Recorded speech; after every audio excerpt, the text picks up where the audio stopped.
¿Lo tenés confirmado que Evo habría pedido asilo? Sería falaz decirlo, estoy viendo la misma información que vos, estoy viendo en los urgentes de alguna de las páginas web de medios que está saliendo, todavía no como título, porque la expresión México concedió el asilo podría dar lugar a pensar que bueno, que México está abierto a dárselo. Da toda la impresión, por cómo viene la información, que Evo Morales lo pidió.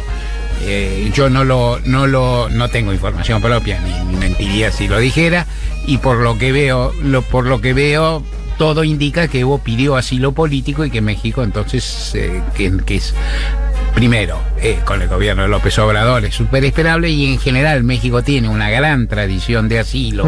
Históricamente, bueno, que le concedía asilo a Evo Morales, acá cuenta la gravedad de la situación por si hiciera falta. Sorprende porque hasta hace algunas horas la idea que teníamos era que Evo no quería abandonar Bolivia. Te pregunto por situaciones análogas, si es que las existieron, ¿cómo podría darse ese proceso? ¿Cómo se va Evo de Bolivia? ¿Se va en un avión común? ¿Tiene libertad para salir del país? ¿Cómo es ese escenario?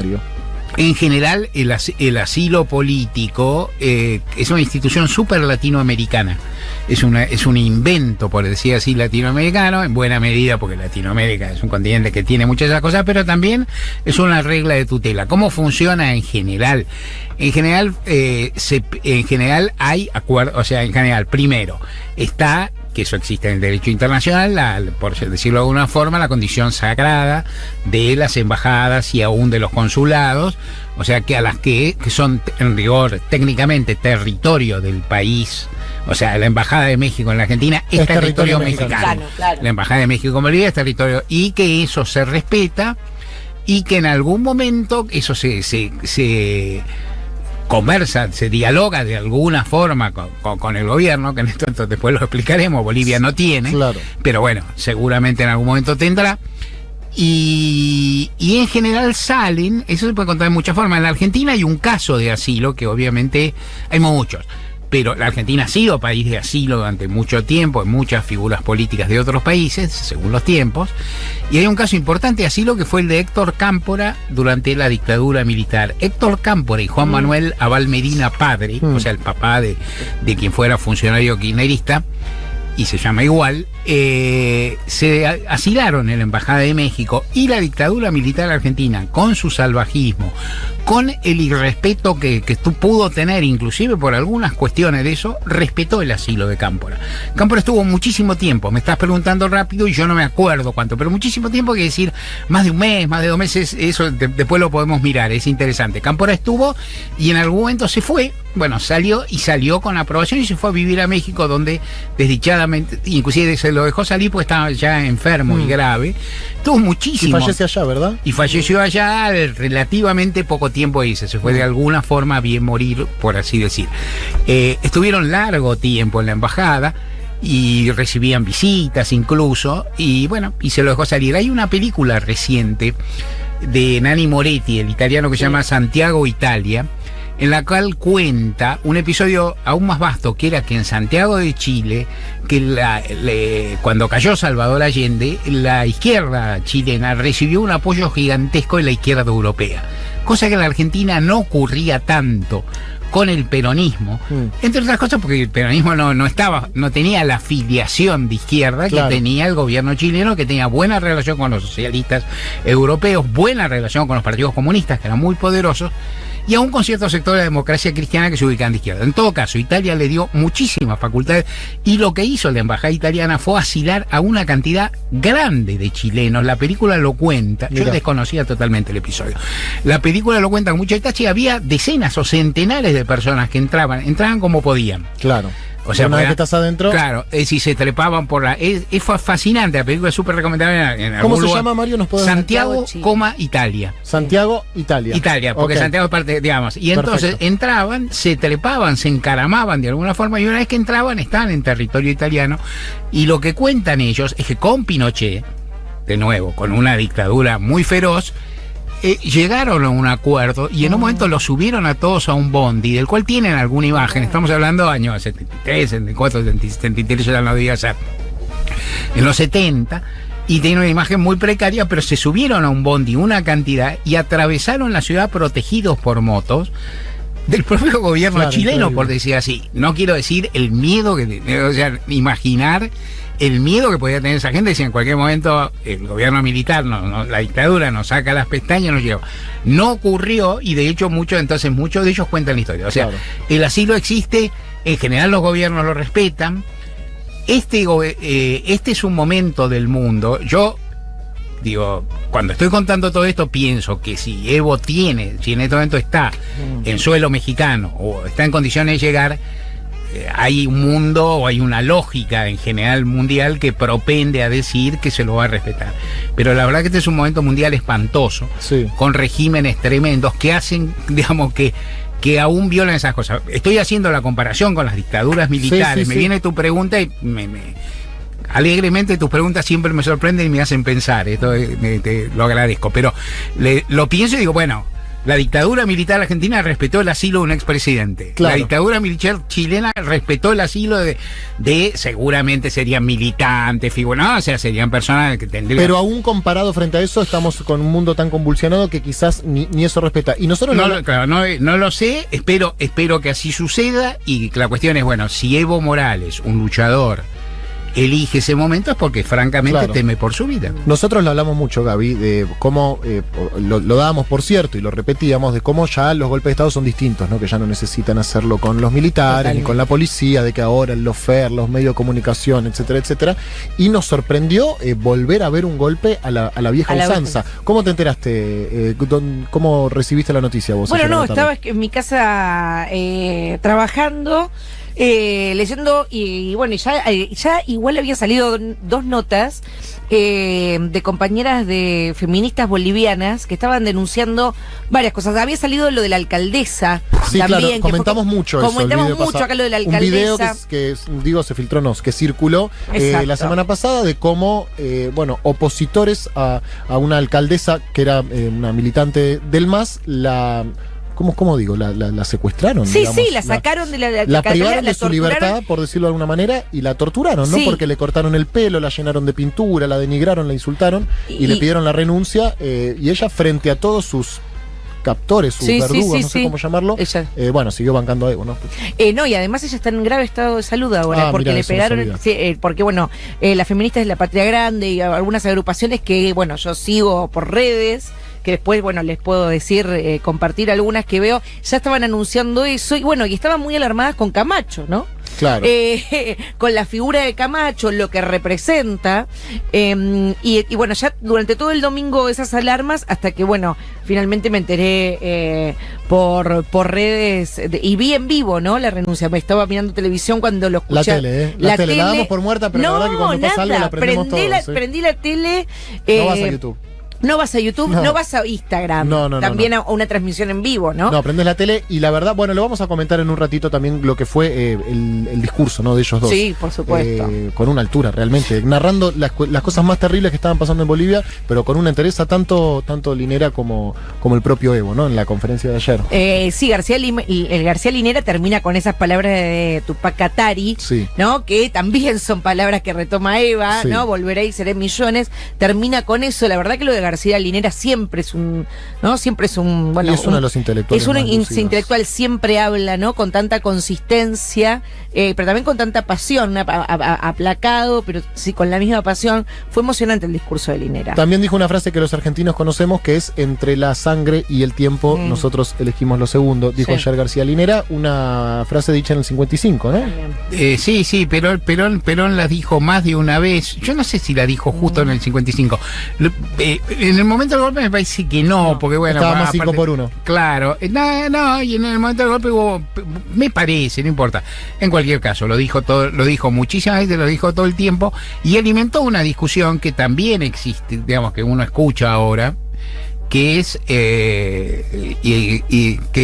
bueno, ¿vale la pena elegir el tiempo? Esta discusión, Claro. ¿vale la pena elegir el tiempo o vale la pena resistir, enfrentar y qué sé yo? En general, a mí me parece que cuando vos tenés enfrente a las Fuerzas Armadas y a la policía, que han tomado, dicho sea de paso, un protagonismo en la región que habíamos olvidado, porque que es muy alto, o sea, en este momento pensemos en De todos Sí, los colores. Total. Son protagonistas en todos los países. Claro, en casi todos. En Perú son importantes, en Ecuador son importantísimos, en Venezuela son importantes con otro régimen y son importantes porque están a favor de Maduro, Claro, digamos, son las que fueron los desempatan a favor de garantes Maduro. No está casi ni siquiera, hasta ahí ni siquiera dos.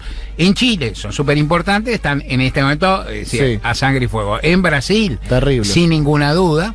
Y ahora en Bolivia, con un juego un poco más sutil. Me cuentan quienes saben, yo hablo con cautela acerca de esto, pero personas que saben me cuentan un poco que Evo tal vez había pensado, y sin duda había hecho un cálculo de oportunidad que en algún momento falló, pero que Evo había pensado, se había recostado más en las Fuerzas Armadas que en la policía. Les había dado más beneficios, los había tratado mejor. Y que los primeros que reaccionaron sí fueron los policías, pero en definitiva las Fuerzas Armadas. Cuando las Fuerzas Armadas dicen nosotros somos neutrales y no vamos a intervenir en una rebelión en la calle, o sea, no obedecemos a la orden del presidente y le sugerimos que renuncie, Claro. bueno, no son neutrales, no digamos. son ¿no? neutrales. Claro. De hecho, bueno, fue una de las primeras cosas que prometió Camacho, ¿no? Fue uno de los primeros, digamos, discursos que pronunció hablándole a las Fuerzas Armadas, tenía que ver con esto, con la reparación histórica a los policías, y fue lo que terminó detonando ayer, ¿no? Porque después de que el jefe de policía pide la renuncia de Evo, a las pocas horas es que se da esa conferencia que la dan los dos. Pero bueno, ya pasaron 20 minutos de las 6, vamos a escuchar un poco de música y después ya nos metemos de lleno con este tema, cómo llegamos hasta acá, qué pasó en los últimos días, el proceso electoral que arrancó el 20 de octubre y también lo anterior. No es la primera vez que hay un intento de golpe de Estado en Bolivia, no es la primera vez que intentan derrocar a Evo. Ayer Evo presentó su renuncia, pero por supuesto que este proceso no termina acá. Así que bueno, tenemos todo el programa por delante. Escuchamos. Bueno, fuera del aire decíamos, tratemos de repasar un poco cómo llegamos hasta acá. Yo dije desde el 20 de octubre, que fue el día de las elecciones, y Mario me señalaba algo, que es cierto que es, no, bueno, pero esto no arranca el 20 de octubre. Así que vamos al anterior intento de golpe, Mario, porque no es la primera vez que lo intentan derrocar a Evo, pero sí es la primera vez que Evo presenta la renuncia. ¿Cuáles son las diferencias que hay respecto de ese momento? Hubo muchísimos intentos, en general más focalizados en la zona que es más de derecha, tradicionalmente más, entre comillas, pero bueno, blanca de Bolivia, que es Santa Cruz de la Sierra, Pando, que yo, es una zona determinada, que siempre fue reactiva a Morales, que nunca lo apoyó políticamente, digamos. Pensemos que Morales llegó a sacar el 60%, ahí digamos, no contaba con apoyos, y en un momento un levantamiento muy fuerte, con violencia, inclusive con apoyo de Fuerzas Armadas, en 2008, que se planteó una situación muy difícil, y ahí se produjo una reunión de UNASUR. Eso fue en 2008, me acuerdo bastante, y te diría que fue algo así como el 14 o el 15 de septiembre, cosa que recuerdo porque era muy concomitante con el aniversario del asesinato de Salvador Allende, que es el 11 de septiembre. O sea, se reunían en Chile, en parte para honrar a Allende, aunque creo que era un par de días después, y no importa lo que estoy diciendo, y se reunían los presidentes. ¿Cuál era el encanto de la UNASUR, la gran virtud de diplomacia? Tenía dos, básicamente, de movida. Primero, que no está Estados Unidos, un organismo internacional, no está Estados Unidos, están los países de la región. ¿Cuáles? Todos. De derecha a izquierda, todos. Diplomacia presidencial. Se reunían e iban las presidentas, los presidentes y negociaban. Como la diplomacia presidencial es formidable, pues se toman decisiones muy rápido, pero tiene un problema básico, que es que vos tenés vos no podés resolver como en un cuerpo, como puede ser la Naciones Unidas, en un parlamento, en función de votos. O sea, bueno, puede decir, hay 22 países que dicen que sí, claro, y 11 que dicen que no, ganó el sí, no, porque hay poderes locales, porque aparte tienen que obligarse todo. Entonces tienen que trazar consensos muy fuertes, y en ese momento se lograban. Con una preponderancia, ahí estaba Evo, ahí estaba seguramente todavía en vida Chávez, ahí debía estar Dilma, ya no me acuerdo la fecha, por ahí 2008 creo que sí. Sí. Estaba Cristina. Y también había presidentes, por ejemplo, de Bolivia, de Colombia, que eran presidentes de derecha, y de algunos otros países que son más pequeños, se conseguían consensos muy amplios. Hubo una declaración que bien se puede buscar, diciendo que se oponían a toda ruptura institucional, no estoy citando textual, a toda ruptura institucional en Bolivia, y ese planteo y el envío, creo, de alguna misión sirvió ciertamente para ver cómo sirve un cordón internacional de esa categoría. La UNASUR la derrumbaron La UNASUR, que se basaba, sin duda, tenía su cimiento en la cantidad de acuerdos políticos de los países de la región y de Argentina y Brasil muy fuertemente, o sea, acuerdos políticos, no solo, es decir, la destruyeron Macri y Bolsonaro, digamos, y la destruyeron por algo, digamos, por el propio interés de los Estados Unidos, sin ninguna duda. Entonces, en ese momento se pudo conjurar ese golpe. No sesionan más, no hay reuniones de presidentes de UNASUR. No. La UNASUR, por su propia, tiene una institucionalidad muy básica, muy pequeña. La gracia que tuvo es la capacidad de las resoluciones que tomó. Claro. Y inclusive esas reuniones fueron formidables, porque la mayoría, inclusive Lula una vez tiró la bronca, porque la mayoría discutían en público. O sea, hablaban los presidentes y discutían en público. Sí, y en un momento Lula dijo: algunas cosas hay que discutir. En privado, no en público. Algunas cosas acá no se puede hablar todo el tiempo. Esto no es un parlamento, es una reunión de presidente que discutimos cosas grosas. ¿Cuándo vamos a hablar entre nosotros? Pero bueno, a la vez tenían esa virtud, y también por esa virtud se cerró. Entonces, lo que quiero decir, había un germen golpista de hace muchísimo tiempo, había una derecha que no resistía y hubo oposición. A partir de ahí hay toda una discusión del proceso electoral, en el cual uno no está obligado, no parece el momento, pero no está obligado a decir que Evo hizo todo bien. Digamos, esto se puede discutir, pero ante la gravedad de las circunstancias, lo que existe es una discusión medio simplota, digamos, o sea, y medio que se hay un problema de dimensiones. Entonces, ¿qué pasó en las elecciones? El sistema electoral boliviano no es idénco al argentino, pero se parece un poco. Para ganar en primera vuelta, que era lo que se disputaba, Evo tenía que sacar más de 40 puntos y 10 puntos de diferencia por encima de Mesa, que era el segundo. El escrutinio se trabó, sin duda. Hubo distintas circunstancias difíciles, y en el primer momento, los primeros datos, los datos de la misma noche de la votación, daban que Evo ganaba por un margen ligeramente menor al 10%, y luego en el escrutinio provisorio, y los argentinos sabemos que el provisorio no es el que define, qué sé yo, se dio a conocer que Evo había ganado por un poco más del 10% y que por lo tanto podía haber triunfado. Los adversarios desconocieron, los rivales desconocieron el resultado, dijeron que había habido fraude, y la OEA demasiado rápidamente intervino y dijo, la OEA lo que hizo, que fue muy chocante, en lugar de intervenir para mediar, que se supone que es para lo que se inventó la OEA. Perdón, Mario, supongo que hay del otro lado alguien que no sabe exactamente qué es la OEA. La OEA es una organización, la Organización de Estados Americanos, un organismo internacional. ¿Cuál es la diferencia con la UNASUR principalmente? Bueno, hay dos. Primero, la OEA tiene más, hay varias, pero la OEA tiene más tiempo, tiene una institucionalidad. Si la UNASUR tiene una sede en Quito, que es el lugar donde se creó, casi no tiene burocracia, es decir, no tiene estructura. La OEA está en un lugar de Washington, da la OEA. O sea, que el Indoqués, que eso tiene una estructura muy fuerte. Tiene una serie de organismos anexos. O sea, participa Estados Unidos. Claro, tiene una serie de organismos anexos muy importantes, organismos interamericanos, algunos que son muy eficaces y valiosos, pero básicamente está colonizada por los Estados Unidos. O sea, no solo está ubicada físicamente ahí, sino que la presencia de los Estados Unidos es muy fuerte, es determinante, como suele ser.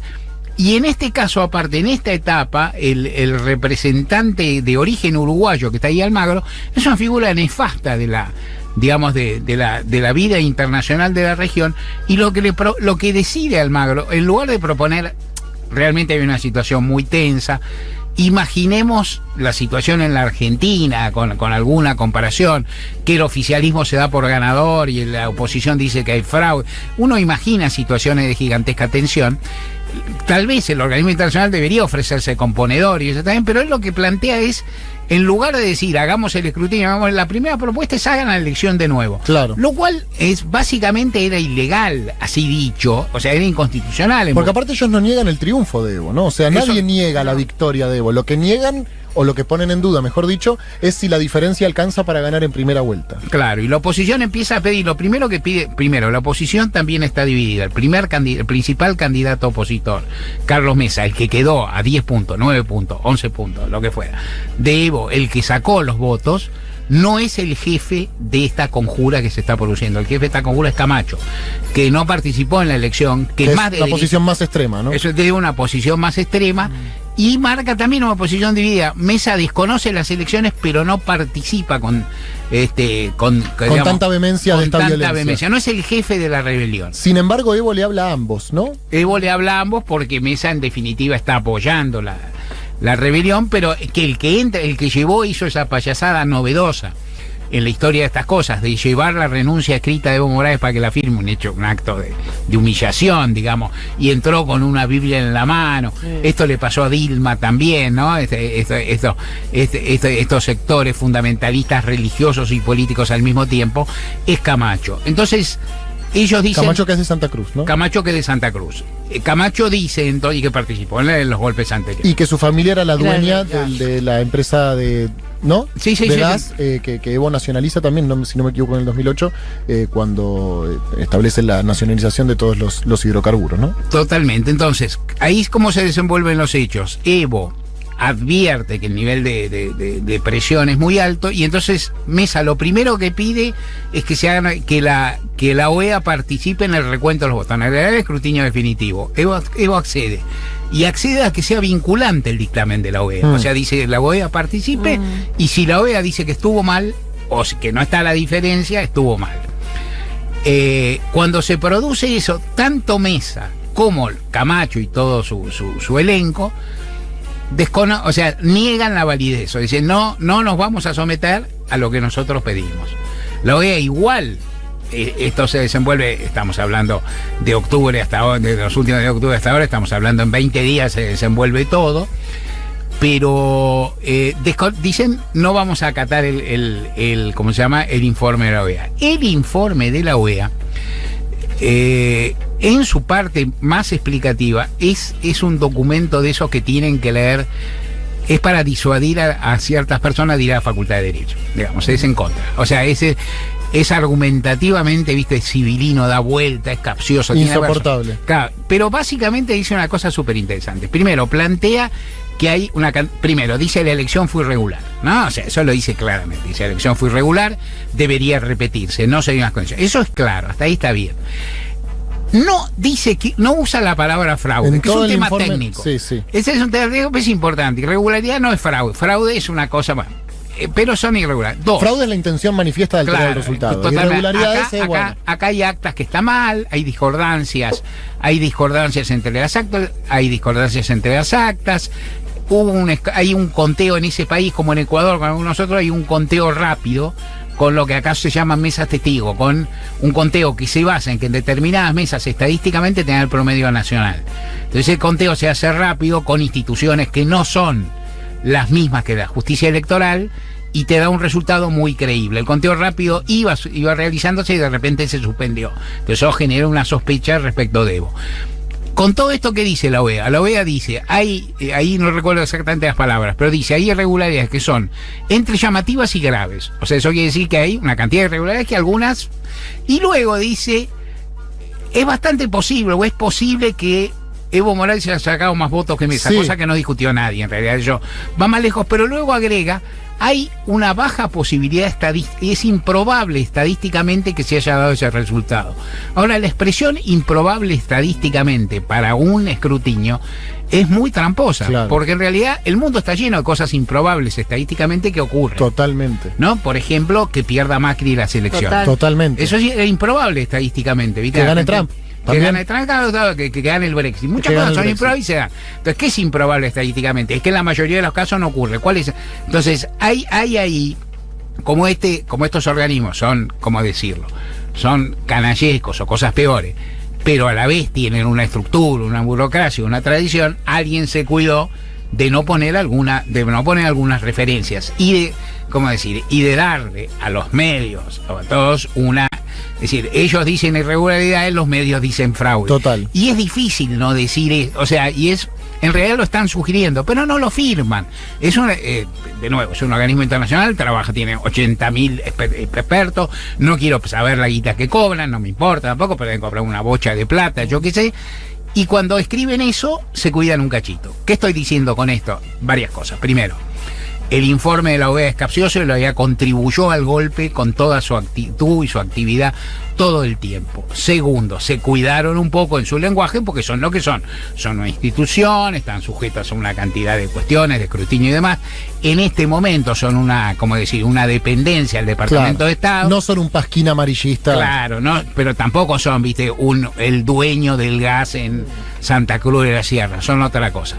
De cualquier modo, ayudaron y favorecieron al golpe, y tal vez tal vez lo que en la dinámica de los sucesos, lo que ahí pueden aparecer una serie de discusiones que son para otro momento, creo yo, que son para antes o para después, Sí. acerca de si Evo hizo bien en presentarse o no a las elecciones, que era muy disruptivo. Una discusión política. Una discusión política que puede haber, e inclusive una discusión más fina acerca de si fue irregular o no el procedimiento, en el cual Evo, para terminar la narrativa, Evo dijo, primero, me someto al dictamen de la OEA. Luego dijo, me parece que el dictamen está mal y lo acato. Sí. ¿No? O sea, hizo una discusión, inclusive usó las palabras, dijo, jurídicamente estoy en desacuerdo, políticamente lo acato porque fue vinculante Perfecto. para mí, convoco a las nuevas elecciones.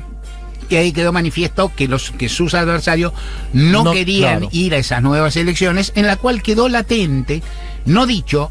Uno puede decir lo que quiera, en esta radio está Fede Vázquez, un montón de estas cosas y seguramente habrá muchos entrevistados posibles, pero en el momento en que Evo dice nuevas elecciones, no está dicho si él iba a ser candidato. O sea, él no lo dijo. Iba a ser, no lo sabré, qué sé yo, ahora, bueno, un día él lo dirá, lo contará, no se sabe. En todo caso, todo ese escenario se cerró porque la oposición no quiso nada sino el derrocamiento, con el apoyo firme, y ahora lo vemos, del gobierno de Estados Unidos y de otro gobierno de la región, empezando por Casa. ¿Cómo queda la región? ¿Cómo quedamos acá, por supuesto? ¿Cuál es el panorama que le espera Alberto después del 10 de diciembre? ¿Y cuál es la actitud que tuvo la Cancillería Argentina? Es decir, bueno, nuestra nación de manera institucional. Tenemos que hacer una tanda y al regreso seguimos en la recta final. Seguimos hablando de Bolivia. Qué coherencia la Cancillería Argentina con Macri, ¿no? Porque tanto con Malcorra como con Forí fueron los primeros en reconocer a Michel Temer, los primeros en reconocer a Guaidó, que vaya a saber uno dónde está ahora, y los primeros en reconocer lo que ellos denominaron este proceso de transición. Ayer lo escuchaba a Forí en TN con Ventura, que Ventura le hizo la pregunta concretamente, le dijo, se está hablando de golpe de Estado, ¿cómo lo ves vos? Y él dijo que no había elementos para pensar lo mismo, para pensar eso, lo mismo que dijo hoy a la mañana. El que no habló todavía es Mauricio Macri, pero podemos decir que el gobierno argentino avala lo que está pasando en Bolivia, ¿no? Sin duda, primero lo avala, segundo, hubo un tuit de Donald Trump avalando totalmente el golpe, diciendo que es un episodio de libertad. Celebrando, ¿no? Celebrando la situación, diciendo que la actitud del ejército boliviano, es representar a la ciudadanía boliviana y no solamente un sector. O sea, bueno, un aval absoluto, y uno dice, no hay que ser muy perspicaz para sacar la deducción. La Cancillería Argentina actúa en línea con el Departamento de Estado, con el gobierno de Estados Unidos, y va a avalar en su totalidad. Forí es una figura, primero, esto no lo decide Forí, es obvio, claro. En ningún gobierno lo decide el canciller, digamos, no habla de él. Forí es un pavote significativo.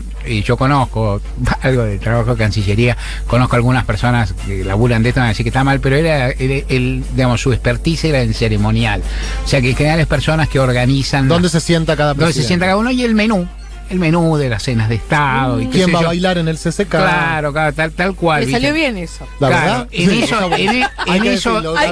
Esto hay que en decirlo. eso hizo salió carrera, bien. viste, qué sé yo. En general, digo yo que he tenido la suerte de ir, no a muchas, pero algunas he ido. En general te diría que los menús son medio cantados, que inclusive atraviesa, como si son transversales a las administraciones, viste, te dan Sí, lomo. ¿qué te dan? Un lomo en reducción de Malbec, una empanada. con un mil hojas de papa que ahora le llaman. Claro, ¿cómo flanco, le- viste, papi, una no torta sé. con dulce de leche, un rogel, Sí, algo así, y un mate. una entradita con un pescado, viste, con algún Sí, sí. con algún producto de mar Eso sí, argentino, y es. Sí. Pero bueno, hay que elegir bien la carne, que tenga su puntito de cocción, y tenés que tener comida para veganos o para personas cuyas convicciones Y saber dónde religiosas. se sienta cada uno, armar bien las mesas. Armar etcétera. bien la mesa y todo De ahí eso. a ser Eso lo canciller. hacía muy bien, y de ahí a ser canciller. Bueno, en esta Duhovne etapa. era columnista de TN. Bueno, también fue ministro de sí. Economía. Duhovne se reía de todos los chistes de Pañi que entendía, que eran. No lo dije. No sé por qué. ¿Quién me hace decir esta cosa? Nunca he dicho esto. Es este programa. Es este programa. Me están imitando. Entonces, sí, la Cancillería en general cunde un discurso que es: no hay un golpe, porque este golpe contra Evo Morales es más brutal, vos lo dijiste de entrada, que lo que produjeron contra Lugo y contra Dilma Rousseff, que tuvieron una cobertura formal. Y había un chamullo, por lo menos, ¿no? Una perfo armada. No, hubo, y aparte, bueno, se reunieron los parlamentos, exacto, el de Lugo fue muy expreso, el de Dilma era un cargo ridículo, pero, digamos, hubo alguna especie de corto. En este caso no hay nadie, entonces la argumentación de Forica, que aparte es muy limitado, que bueno, nadie tiene la culpa de no ser inteligente. No tampoco. sabía que era tan, lo digo de verdad, voy a decir corto y parece que hago una referencia a su altura, pero digo tan llano, tan chato cuando asumió, es una figura que tiene poco manejo para lo público. Malcorra, digamos, era mejor. Tenía una formación, sabía, era otra cosa. Quería ser secretaria general de la ONU. Tenía una capacidad, tenía otro background, pero en definitiva, lo que sucede es el gobierno que te dicen no hay golpe porque no hay tanques en la calle. Pero bueno, la amenaza, en verdad, en la Argentina hubo una cantidad de golpes en los que los tanques no salieron, o salieron poco, porque uno, es más, y a veces salieron en forma puramente exhibicionista, digamos. Pero Mario, ¿no se puede dar en Bolivia que vengan ahora los tanques? Quiero decir, también geográficamente Bolivia no es lo mismo que acá, ¿no? Digo, hay que bajar, el campesinado aymara siempre está en lo alto, se dice en tierras altas, y hasta que llega, tal vez no hubo en las ciudades grandes movilizaciones masistas. Son los videos que estábamos viendo antes de arrancar el programa, exacto. ¿no? Están bajando literal, ¿no? Puede ser que se dé en los próximos días esa represión más fuerte. La impresión que hay, la primera información que está saliendo ahora es que en estos momentos ya se están produciendo movilizaciones. También hay una especie, hay que ver cuáles son los tiempos de las reacciones populares, cómo se van leyendo las situaciones y demás. Evo, digamos, convocó algunos bloqueos en días anteriores, pero no convocó a salir a la calle abiertamente, y ahora tal vez las organizaciones sociales responden.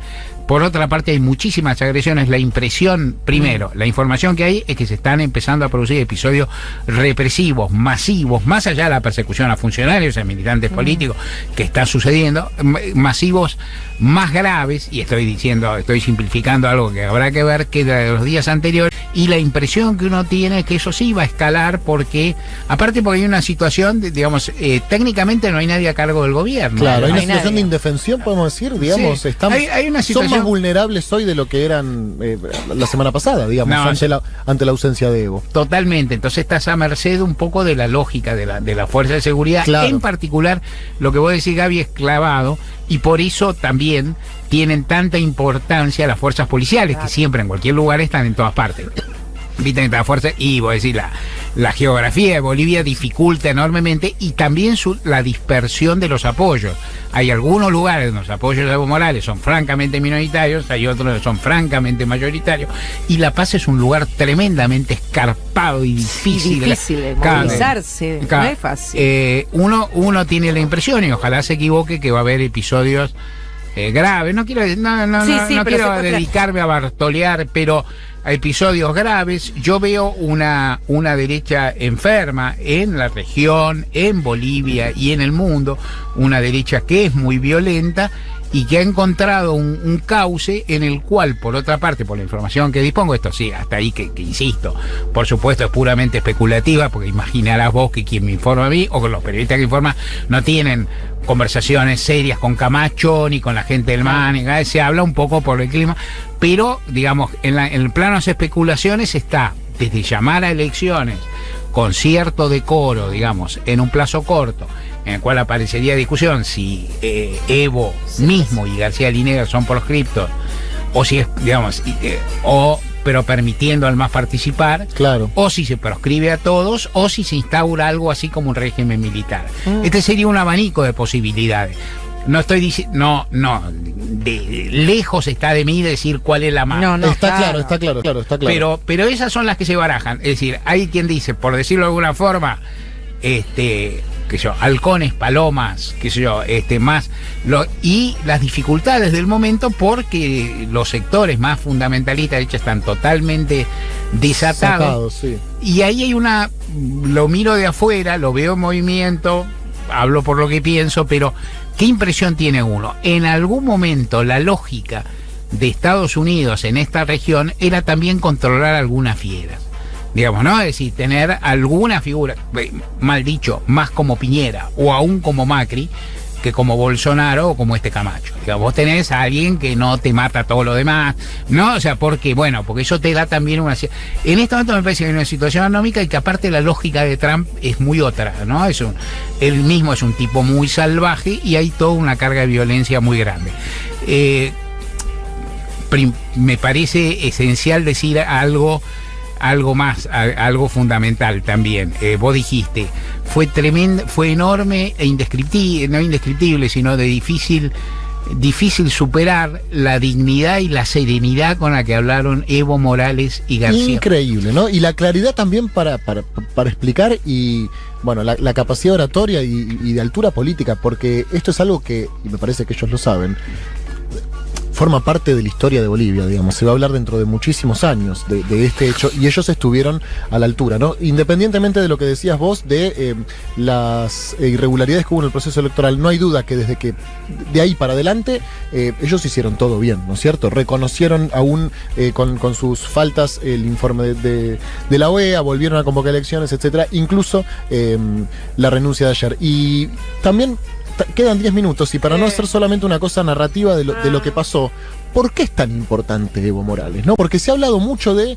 que en todos estos gobiernos que hubo a partir del año, del principio de milenio, podemos decir, del 2000, 2002, 2003 al 2014, 2015, había como cierta, digamos, idea compartida de que Evo fue el que más había avanzado, ¿no? El que más lejos había llevado esta transformación. Incluso lo dice Alberto en una entrevista que tuvo con Rafael Correa, que si no me equivoco fue el viernes, y habla del tema. ¿Por qué tan importante defender a Evo Morales? Por muchos motivos. Primero, al llegar Evo Morales, un indígena, a la presidencia, llega alguien de un sector social que no solo no había llegado a la presidencia, sino que era sumergido, herido y demás. Recomendación muy básica para todos.